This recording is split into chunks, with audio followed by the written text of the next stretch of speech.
Ọlọ́run ò ṣe o. Ọlọ́run ò ṣe o. Àwọn nǹkan tí wọ́n ní sọ fún ẹ nípa Nigeria economy òun leléyìí o. Àwọn oníwèé ìròyìn ìsọnù, àwọn aláburú ẹ̀dá tí wọ́n sọ rere nípa Nigeria, wọn ò ní gbérú ìròyìn báyìí jáde. Thank God pé Ọlọ́run ní kí n rí. Mo ti gbé wáyé tèmi. Tẹ́ bá ti ń wò tán ẹ share, follow page. Nigeria economy ti ń dà. Ó ti ń ṣèṣe rere. Ẹ rántí pé àìpẹ́ yìí náà ni màmá wa dáadáa yìí Ngozi ni wọ́n sọ pé President Bola Ahmed Tinubu ti gbìyànjú lórí economy Nigeria bí ìwọ ni kó má gọ̀rẹ̀ position ara ti tiẹ̀ síbi tí wọ́n náà ti máa rí nǹkan gidi jẹ.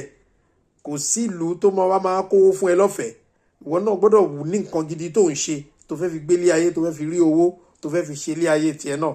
Nigeria economy ti ń dà o. Àwọn ohun tí wọ́n ní sọ fún ẹ, àwọn ẹlẹ́tanú àwọn ọ̀tá Nigeria, àwọn ohun tí wọ́n ní sọ fún ẹ òun leléyìí. Wo kó share kó dẹ̀ follow page. President Trump's 15% tariff on Nigeria will kick in at midnight Eastern Time. Trade between the two nations is almost in balance. Look at that. You can see just about there. The US exported $4.3 billion worth of goods to Nigeria last year.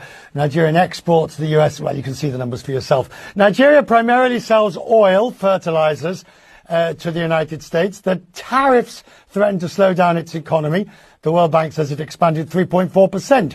It was the best mark for Nigeria in a decade, besides the COVID recovery. Jumoke Oduola is the Nigerian Minister of Industry, Trade and Investment. The Minister is with me now from Lagos. Minister, thank you. Look, nobody wanted to have a tariff number, but 15% was probably the best that anybody was going to get, except one or two exceptions, say, for example, the UK. Thanks, Richard. Good to see you again. So, 15%, starting from 14%. Nigeria remains responsive. We're not reacting.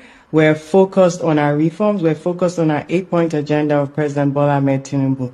At our integration strategy across Africa, the African Continental Free Trade Area, our exports, not all exports to the rest of Africa are up 24% year on year in Q1 this year. So the world is a big place. Yes, there's competitiveness coming into the U.S. market, but we're also exploring other alternatives. What does that mean? Alternatives as in? Alternative markets. We have relationships, like for instance, urea fertilizer is in high demand in Brazil. We have trading partnerships with China, with Japan, with the UAE. And so we continue to look for opportunities for our Nigerian businesses. President Bola Ahmed Tinubu's agenda is really focused on bolstering Nigerian domestic investors and supporting them in market access and access to capital. Tètè bá wọn gbé o. President Tinubu wọ́n ti position Nigeria economy síbi tí ó lápẹẹrẹ báyìí. Àwọn ìdàgbàsókè oríire ó ti ń jẹyọ nínú economy Nigeria. President Bola Ahmed Tinubu Jagaban bàbá ti position economy Nigeria síbi tó dáa. Economy Nigeria ti ń so èso rere. Ìwọ ni kí wọ́n ti position ara ti tiẹ̀. Gbogbo wọn tó bá ti ń follow page mi. Mo ti máa ń tẹnu mọ́ tipẹ́tipẹ́ pé Nigeria máa dáa. Ṣùgbọ́n tó bá fẹ́ dáa, ọ̀pọ̀lọpọ̀ àwọn tó ń jẹ nínú ìbàjẹ́, oúnjẹ gbọ́dọ̀ kúrò lẹ́nu wọn. Torí kò sí ìlú tó dá láyé tó máa fàyèlẹ̀ fún ogunlọ́gọ̀ èrò tí wọ́n ń jẹ níbi ìbàjẹ́ ní irú Nigeria yẹn. Má wo ariwo gbogbo àwọn tí wọ́n ń jẹ níbi ìbàjẹ́ tó ń jẹ bọ́ lẹ́nu wọn. Àwọn ló ń pariwo jù lórí social media. Àwọn ọmọ wọn ló ń pariwo jù. Àwọn family wọn ló ń pariwo jù. Àwọn ọ̀rẹ́ wọn ló ń pariwo. Àwọn colleagues wọn tọ́jọ́ ń jẹ níbi ìbàjẹ́ tọ́jọ́ ń hùwà bàjẹ́ tó jẹ́ pé wà bàjẹ́ yẹn ló ń pa ìwọ lára láti jọ́ àti ogunlọ́gọ̀ millions of people tí wọ́n ń pariwo kò sí. Àwọn ẹni wèrè tí oúnjẹ burúkú tí wọ́n ń jẹ tẹ́lẹ̀ tí Ọlọ́run wá sọ pé kí Nàìjíríà máa dáa. Nàìjíríà tó ń dà yẹn ní láti ó túmọ̀ sí pé oúnjẹ wọn ti block. Àwọn ló ń pariwo lórí social media káàkiri orí ibi tẹ́ bá ti ń rí pé wọ́n ń sọ̀rọ̀ Nàìjíríà láìdá. Ìwọ má wariwo ọjà.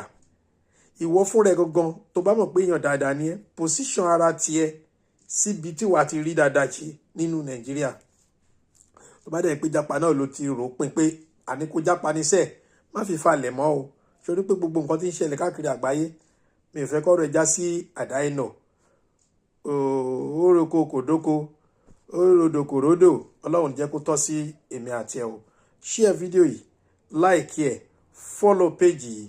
Ní gbogbo ìgbà wà á máa rí ohun tó máa fi ẹ́ lọ́kàn balẹ̀ nínú ayé. Ọlọ́run á jẹ́ kí gbogbo wa kárí ilé ayé gidi lò ó.